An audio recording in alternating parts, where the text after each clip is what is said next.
Oke, Bapak Ibu sekalian, selamat siang. Assalamualaikum warahmatullahi wabarakatuh. Salam, salam sejahtera untuk kita semuanya. Om Swastiastu, Namo Buddhaya, dan semua makhluk yang ada di bumi berbahagia. Amin. Tema tahun 2025 ya. Apa temanya, Bapak Ibu sekalian?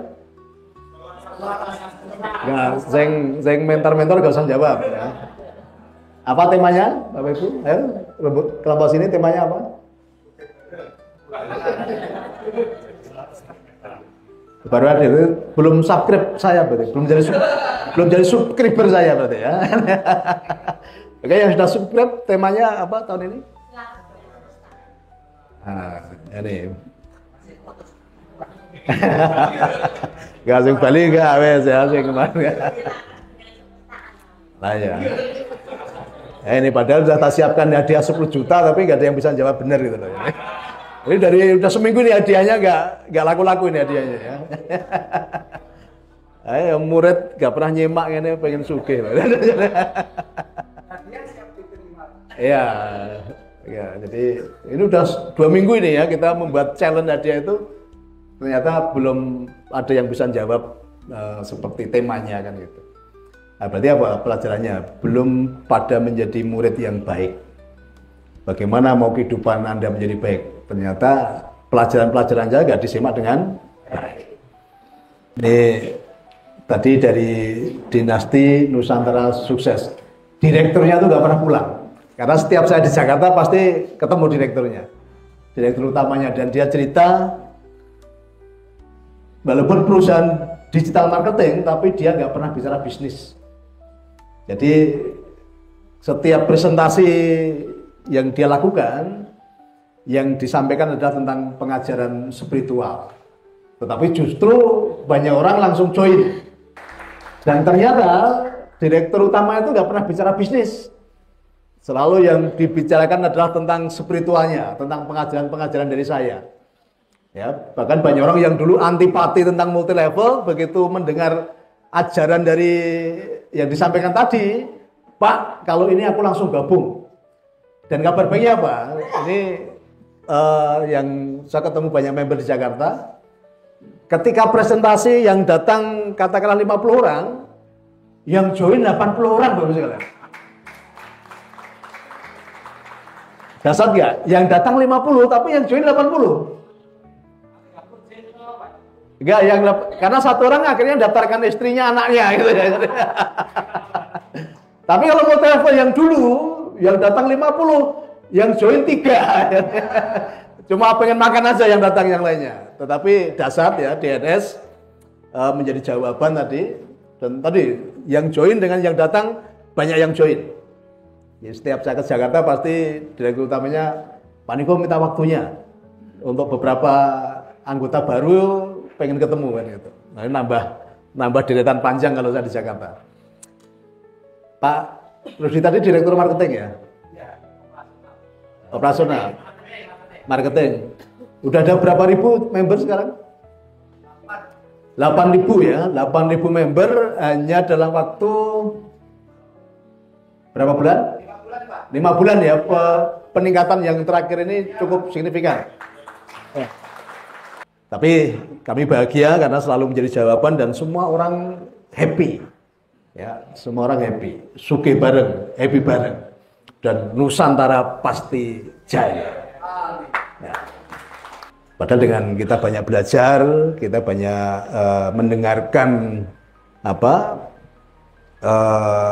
perkataan-perkataan yang baik, itu akan membuat otak kita ini nanti diisi dengan hal yang baik gitu. Ketika otakmu sudah isinya yang baik, nanti imbasnya kemana? Ke perkataan. Kalau perkataanmu sudah baik, nanti kemana imbasnya? Perasaan. Perasaannya pasti baik. Nah, perasaan baik otomatis tindakannya, hasilnya pasti baik. Selama ini banyak orang kan selalu mengaku saya itu orang beriman kan itu. Kalau ditanya kan Bapak Ibu ini orang beriman gitu katanya. Tapi katanya.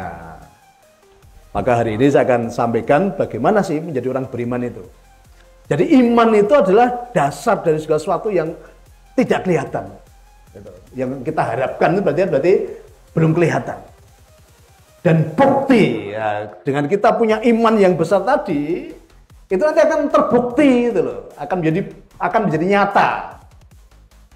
Nah, ini penting sekali. Ya, banyak orang itu katanya beriman kepada Tuhan, tetapi tidak ada keyakinan bahwa Tuhan pasti sanggup menolong, bahwa Tuhan pasti menyelesaikan semua permasalahanku gitu.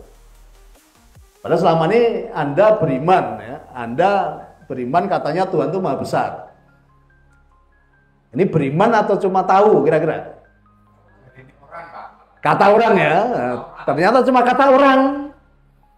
Jadi selama ini Anda itu cuma dikasih tahu bahwa Tuhan itu maha besar, maha pengasih, maha penyayang, maha kuasa kan gitu. Tetapi katanya iman itu definisi iman itu begini ya. Iman itu adalah dasar dari segala sesuatu yang tidak kelihatan. Ya.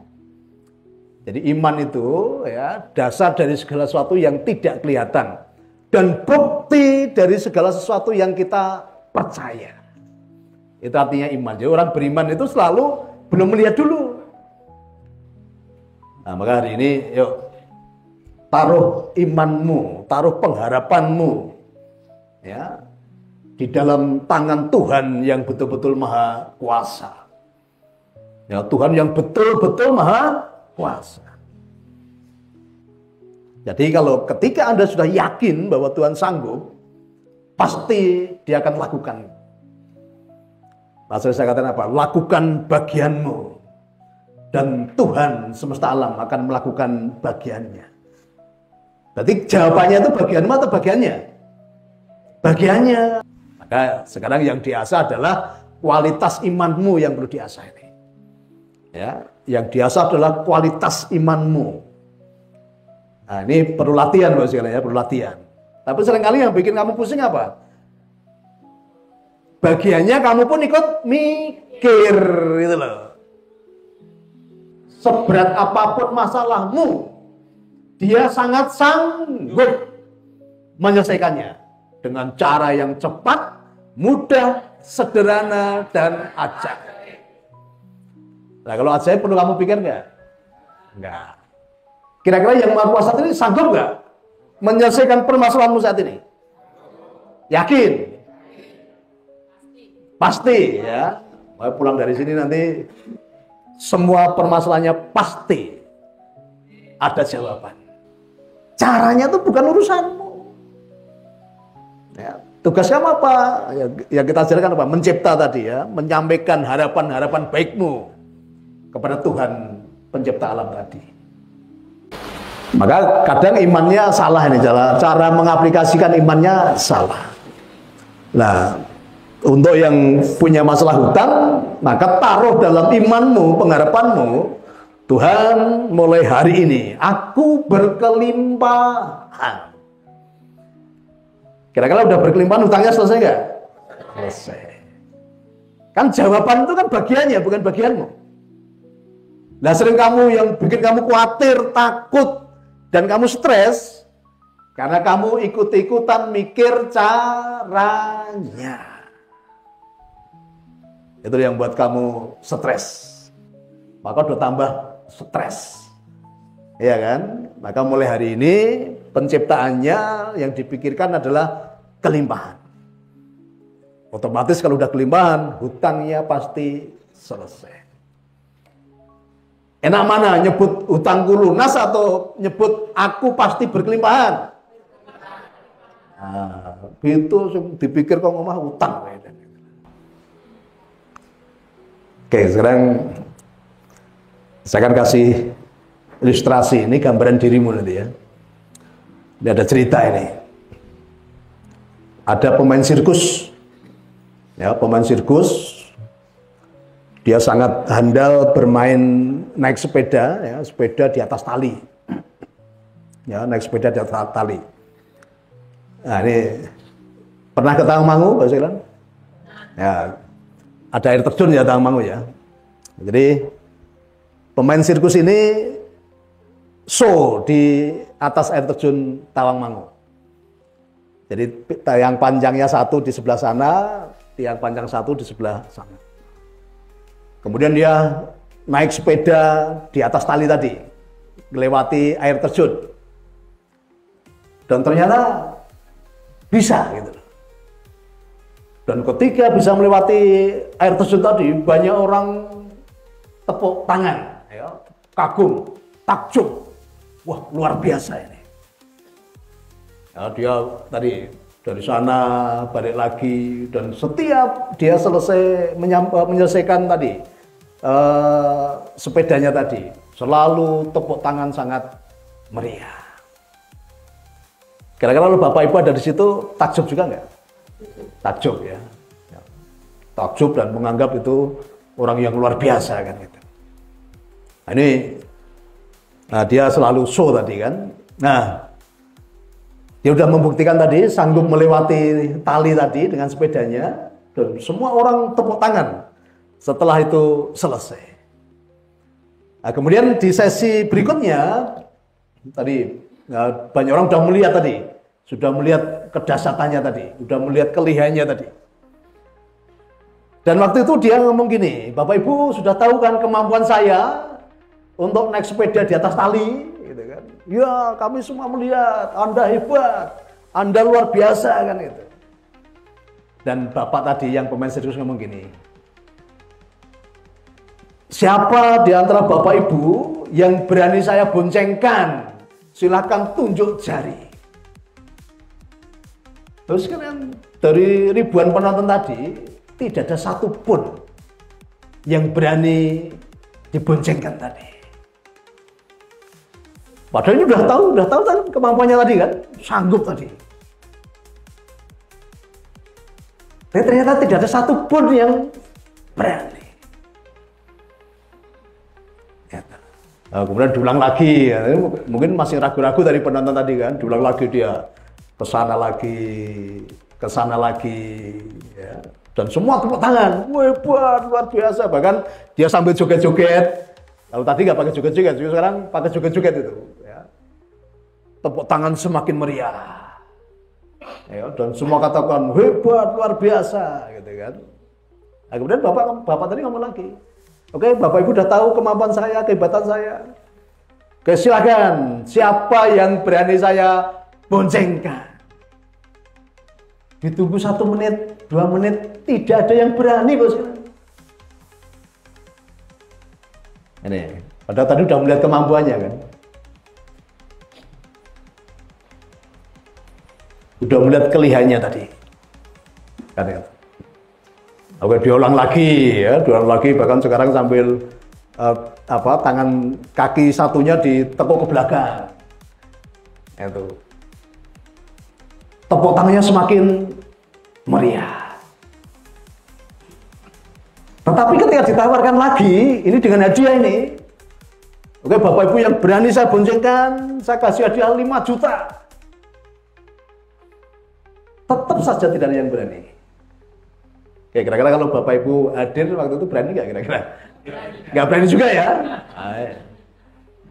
Ternyata podo karo penonton sini kono. Oke, karena tadi ditawarkan nggak ada yang berani tadi, tiba-tiba ada anak kecil yang tunjuk tangan. Pak, aku berani. Oke, anak kecil tadi naik. Kemudian diboncengkan.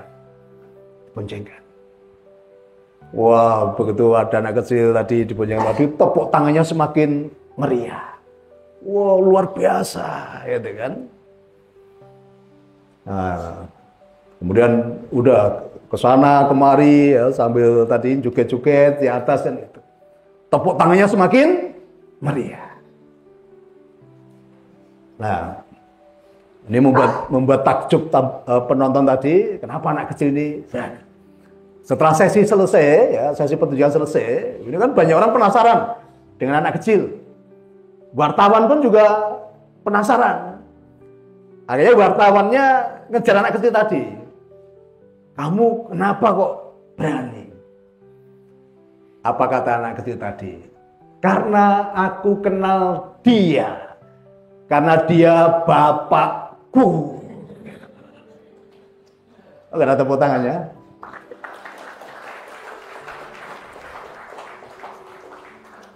Jadi Tuhan tidak melihat kondisimu saat ini, kamu di titik mana, ya, kamu di posisi mana, Tuhan nggak peduli. Tetapi Tuhan lebih peduli seberapa besar imanmu, keyakinanmu, kepercayaanmu bahwa Tuhan sanggup memberikan jawaban atas semua harapan-harapan baikmu yang kamu panjatkan ke hadiratnya. Oke, Bapak sekalian ya, ini tak tes dulu ini. Ini ada yang datang yang rumahnya mau disita? Ada yang punya masalah dengan bank? Oke. Adik. Nah, kenapa yang datang nggak datang adikmu? Oke. Yang lainnya? Ya, oke. Rumah mau disita ya. Yakin Tuhan Maha Kaya? Yakin. Yakin Tuhan sanggup menyelesaikan? Sanggup. Nah, sekarang coba, kamu sadar nggak selama ini? Jangan-jangan yang membuat keraguanmu, ketakutanmu dalam hidup ini karena ternyata kamu tidak mengenal Dia. Selama kamu sudah menyaksikan kebesarannya, kamu sudah menyaksikan mukjizatnya, kamu sudah menyaksikan kesanggupannya dalam menolong banyak orang. Tetapi kenapa selama ini hidupmu sering ragu-ragu, ketakutan? Tadi banyak orang ketakutan kan untuk ikut tadi, naik sepeda tadi, diboncengkan tadi. Bukankah selama ini hidupmu juga seperti itu? Kamu seringkali mengalami ketakutan. Kamu seringkali hidupmu dipenuhi dengan kekhawatiran. Penyebabnya apa? Karena ternyata Anda tidak kenal sama Tuhan semesta alam tadi.